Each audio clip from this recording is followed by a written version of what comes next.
अस्सलामुअलैकुम एवरीवन। मेरा नाम इनामुल्लाह ख़ान है। यूनिवर्सिटी ऑफ लाहौर का ग्रेजुएट हूँ। 2013 में फार्मेसी की थी। अच्छा, तो मैं ये वीडियो जो बना रहा हूँ ये डॉक्टर आसिम के कहने के ऊपर बना रहा हूँ, क्योंकि मेरा जो कैप्स का एग्ज़ाम है जो ऑस्ट्रेलिया की फार्मेसी रजिस्ट्रेशन के लिए इनिशियल एग्ज़ाम है वो क्लियर कर चुका हूँ मैं। तो उन्होंने मुझे कहा था कि अगर आप एक वीडियो बना दें ताकि बाकी अगर फार्मासिस्ट कोई अप्लाई करना चाहते हैं तो उनके लिए गाइडेंस हो जाएगी, तो इसलिए मैं एक ये शॉर्ट वीडियो बना रहा हूँ। अच्छा, सबसे पहले जो स्टेप है आपका अपना उनका एक पोर्टल सिस्टम है जो एपीसी साइट पे जाएंगे, आप अपने एक पोर्टल में अपने अकाउंट बनाते हैं।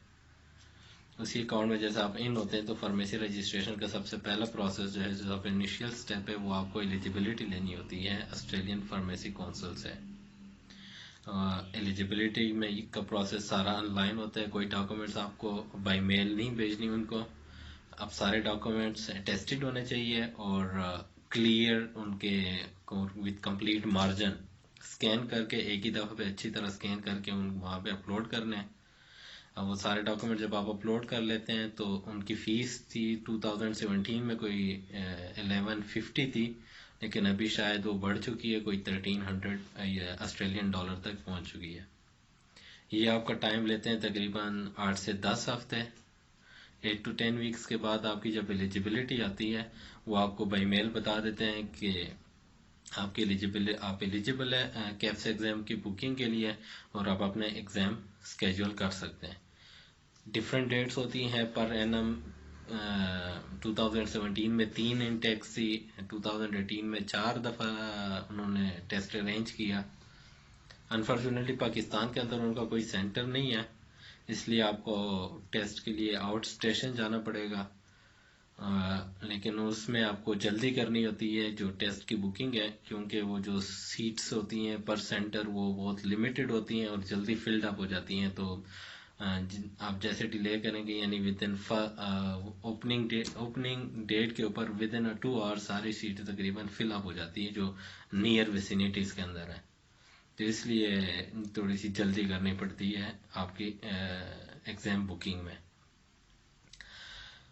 अच्छा, जो पेपर पैटर्न है उसमें यह है कि 2 पेपर है और एक ही दिन होते हैं, लेकिन अभी उन्होंने कोई रिलैक्सेशन दी हुई है कि डिफरेंट डेज के ऊपर भी बीच में गैप आ जाता है, तो वो उस तरह भी उन्होंने कोई फैसिलिटी की हुई है। क्योंकि लास्ट टाइम जो मेरे एक दोस्त ने अटेम्प्ट की है तो उन्होंने ये कहा था कि मैंने दोनों पेपर एक दिन में नहीं थे, तकरीबन कोई 2-3 दिन का उसके अंदर गैप था। तो उसमें ये एक और फैसिलिटी है कि आप प्रिपेयर हो जाते हैं।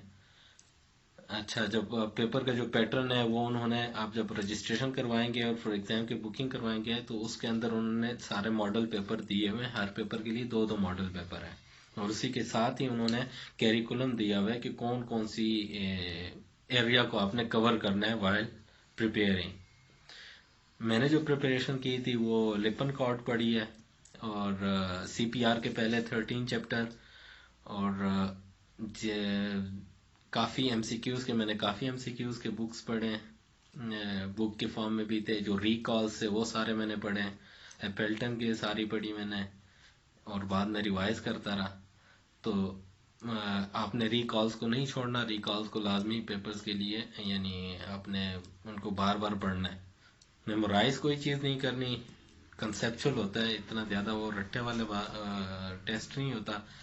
मल्टीपल चॉइस है, लेकिन थोड़ा सा उसके अंदर कुछ एक पार्ट जो होते हैं वो थोड़ा सा मुश्किल होता है।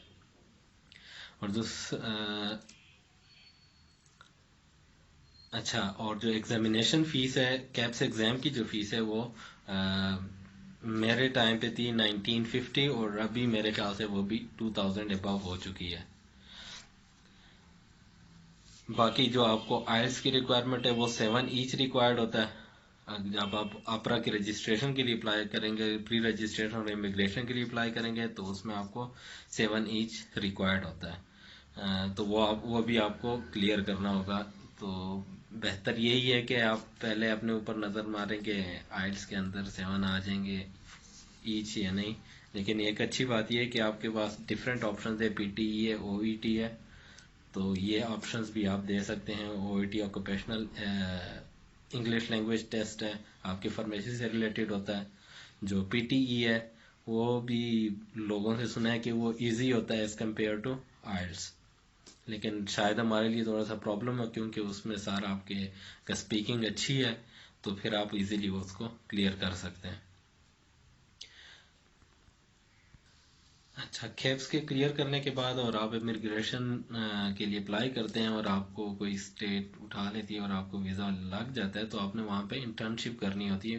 कोई तकरीबन साल तक पहुँच जाती है। कुछ क्रेडिट आवर्स दिए हैं मैं, लेकिन मैं एग्जैक्टली मैं भूल चुका हूँ कितने क्रेडिट आवर्स की है। उसमें वहाँ पे भी जाके दो एग्जाम्स होते हैं। एक होता है रिटर्न, जब आपके 30% ऑफ इंटर्नशिप कंप्लीट हो जाए तो एक रिटर्न एग्जाम होता है, और उसके बाद फाइनल में जब 70% आपके क्रेडिट आवर्स कंप्लीट हो जाते हैं तो एक वाइवा होता है। वो दोनों आप क्लियर करते हैं तो आपको फुल ऐसे फार्मासिस्ट रजिस्ट्रेशन मिल जाती हैं। इससे पहले आप पेड इंटर्नी काम करेंगे और उसी के अंदर आपकी एवेल्युएशन होती है, और उसमें आपके असाइनमेंट्स वगैरह डिफरेंट टाइप की आपको दी जाती हैं। बस ये सारा प्रोसेस है ऑस्ट्रेलिया की रजिस्ट्रेशन के लिए।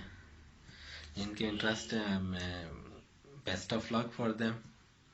और कोई मुश्किल नहीं है, बस हिम्मत करनी है। ये है कि थोड़ी सी अगर किसी के पास इन्वेस्टमेंट पैसे हैं तो वो भी कर सकता है, क्योंकि तकरीबन कोई 3 से 3.5 लाख का टेस्ट का सिर्फ खर्चा पड़ जाता है, और बाकी फिर आउट स्टेशन जाना वगैरह उसके अलग एक्सपेंसेस होते हैं। Thank you so much.